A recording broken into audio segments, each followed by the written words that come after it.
নমস্কার, study with পরীক্ষিত চ্যানেলে সকলকেই স্বাগত এবং সবাইকেই শুভ দীপাবলির শুভেচ্ছা।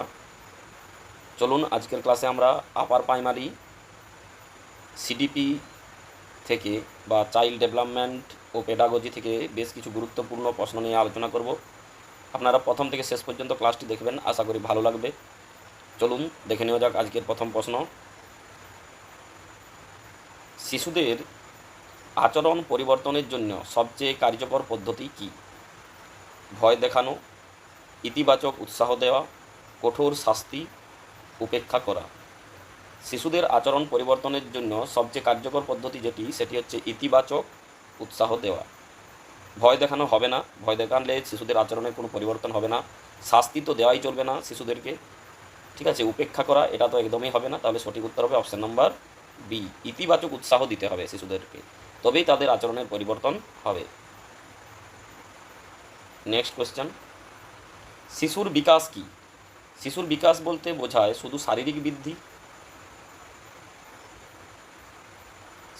বৃদ্ধি, মানসিক পরিবর্তন, শারীরিক, মানসিক, সামাজিক ও বৌদ্ধিক পরিবর্তনের সমষ্টি, শুধুমাত্র বয়স বাড়া। শিশুদের বিকাশ বলতে শুধুমাত্র শারীরিক বৃদ্ধি এটা নয়, মানসিক পরিবর্তনও নয়, শুধুমাত্র বয়স বাড়া এই অপশানটিও হবে না, তাহলে সঠিক উত্তর হবে অপশান নাম্বার সি, শারীরিক, মানসিক, সামাজিক ও বৌদ্ধিক পরিবর্তনের সমষ্টি। এটিই হচ্ছে শিশুর বিকাশ। নেক্সট, শিশু কেন্দ্রিক শিক্ষা বলতে কি বোঝায়? শিশু কেন্দ্রিক শিক্ষা মানে শিশুকে কেন্দ্র করে শিক্ষা। এই শিক্ষাটা কি? শিক্ষক যা শেখাবেন তাই শিখবে, শিশুর আগ্রহ, প্রয়োজন ও ক্ষমতার ভিত্তিতে শিক্ষা, পরীক্ষা ভিত্তিক শিক্ষা, বই নির্ভর শিক্ষা। এখানে শিশু কেন্দ্রিক শিক্ষা বলতে হবে শিশুর আগ্রহ, প্রয়োজন ও ক্ষমতার ভিত্তিতে শিক্ষা। নেক্সট, বহুমুখী বুদ্ধিমত্তা তত্ত্ব কার? পিয়াজে, ব্রুনার, হাওয়ার্ড গার্ডনার, ভিগোটস্কি। এখানে সঠিক উত্তর হবে option number C, Howard Gardner. এই হাওয়ার্ড গার্ডনার কি দিয়েছিলেন? একটা তত্ত্ব দিয়েছিলেন, তার নাম ছিল বহুমুখী বুদ্ধিমত্তা তত্ত্ব। পরবর্তী প্রশ্ন, শেখার প্রতিবন্ধকতা বা লার্নিং ডিসএবিলিটি কোনটি? শেখার প্রতিবন্ধকতা বলতে বোঝায় ডিসলেক্সিয়া, হাইপার অ্যাক্টিভিটি, অটিজম, সবগুলোই। এখানে অপশান নাম্বার ডি সঠিক উত্তর। এই সবগুলোই হচ্ছে একটা শিশুর পক্ষে শেখার প্রতিবন্ধকতা। নেক্সট, একটি ভালো শিক্ষক কেমন হন? মানে একজন ভালো শিক্ষক বলতে আমরা কি বুঝি? তিনি কঠোর হবেন, তিনি উৎসাহদাতা ও সহানুভূতিশীল হবেন, তিনি শুধু নিয়ম পালক হবেন বা শুধু নিয়ম যে রুলস বা রেগুলেশন রয়েছে সেইগুলোই পালন করবেন, শাস্তিদাতা, তিনি শুধু শাস্তি দেবেন। এখানে সঠিক উত্তর হবে অপশান নাম্বার বি, উৎসাহদাতা ও সহানুভূতিশীল। নেক্সট,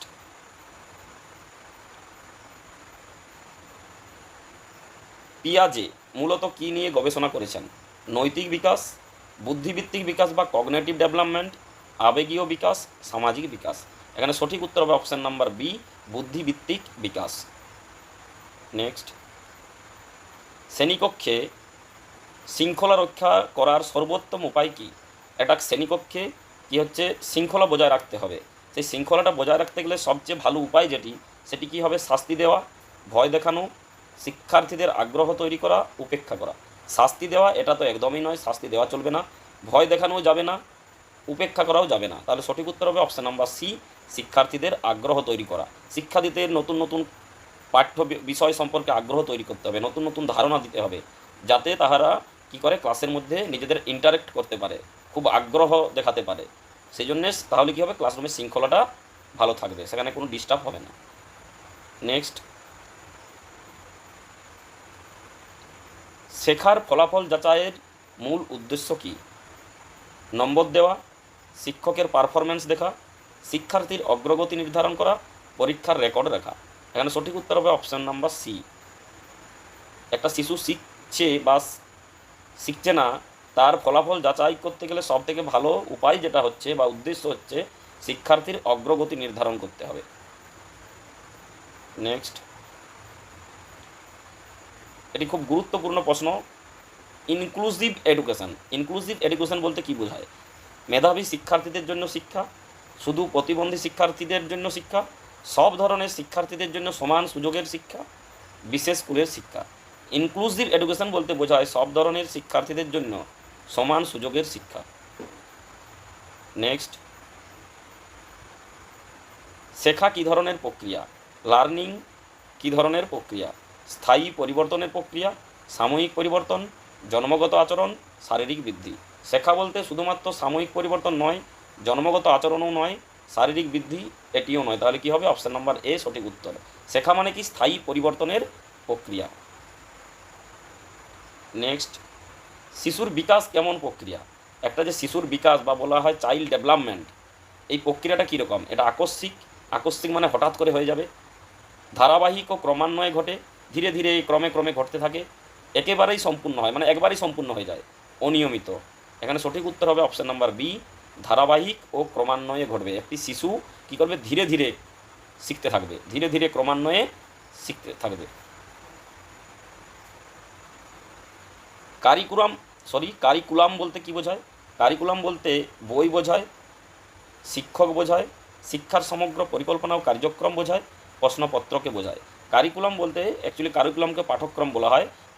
কারিকুলাম বা পাঠ্যক্রম বলতে বোঝায় শিক্ষার সমগ্র পরিকল্পনা ও কার্যক্রমকে বোঝায়। নেক্সট, জিপিডি ফুল ফর্ম কি? এখানে দেওয়া আছে জোন অফ প্রক্সিমাল ডেভেলপমেন্ট বলতে কী বোঝায়? শিশুর বর্তমান জ্ঞানকে বোঝায়, শিশুর ভবিষ্যৎ সম্ভাবনাকে বোঝায়, শিশুর এমন শেখার স্তর যেখানে সে সহযোগিতায় শিখতে পারে, শিশুর ব্যর্থতার ক্ষেত্র। এখানে জোন অফ প্রক্সিমাল ডেভেলপমেন্ট বলতে বোঝায় শিশুর এমন শেখার স্তর যেখানে সে সহযোগিতায় শিখতে পারে। মানে শিশুকে একটি মাল্টিপ্লাই করতে দিলাম 5 × 4, ঠিক আছে, আমি কিন্তু এ আটকে যাচ্ছে, করতে পারছে না, আমি কিন্তু একে ডাইরেক্ট অ্যান্সার 20 হবে এটা আমি বলে দেবো না। একে কি বলবো? একে বলবো 5-এর টেবিল বা 4-এর টেবিল মুখস্থ করতে, বা 5-এর টেবিল বা 4-এর টেবিল বলতে বলবো। সেখানে বলতে বলতে ও অটোমেটিক শিশুটি কী করবে? 5 × 4 করতে পারবে। তখন তার মাথায় চলে আসবে 5 × 4 = 20। এই যে আমি শিশুটা যে আটকে যাচ্ছিল, 5 × 4 যে মাল্টিপ্লাই করতে পারছিল না, তখন ওই শিশুটি কোন অবস্থায় ছিল? জোন অফ প্রক্সিমাল ডেভেলপমেন্ট অবস্থায় ছিল। আমি ওকে কী করলাম? আমি ওকে বুঝিয়ে দিলাম যে কীভাবে করতে হবে, তখন সে 5 × 4-এর মাল্টিপ্লাই করতে পারলো। এটাই হচ্ছে জিপিডি বা zone of proximal development. Next, ভিগতস্কির তত্ত্ব অনুযায়ী শেখা কীভাবে ঘটে?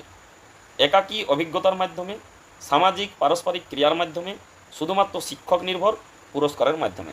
এখানে সঠিক উত্তর হবে অপশান নাম্বার বি, সামাজিক পারস্পরিক ক্রিয়ার মাধ্যমে। ভিগতস্কির তত্ত্ব অনুযায়ী শেখা বা শিখন সেটা হচ্ছে সামাজিক পারস্পরিক ক্রিয়ার মাধ্যমে একটি শিশু শিখবে। ক্লাসটি ভালো লাগলে অবশ্যই চ্যানেলটি লাইক, শেয়ার ও সাবস্ক্রাইব করবেন। ধন্যবাদ।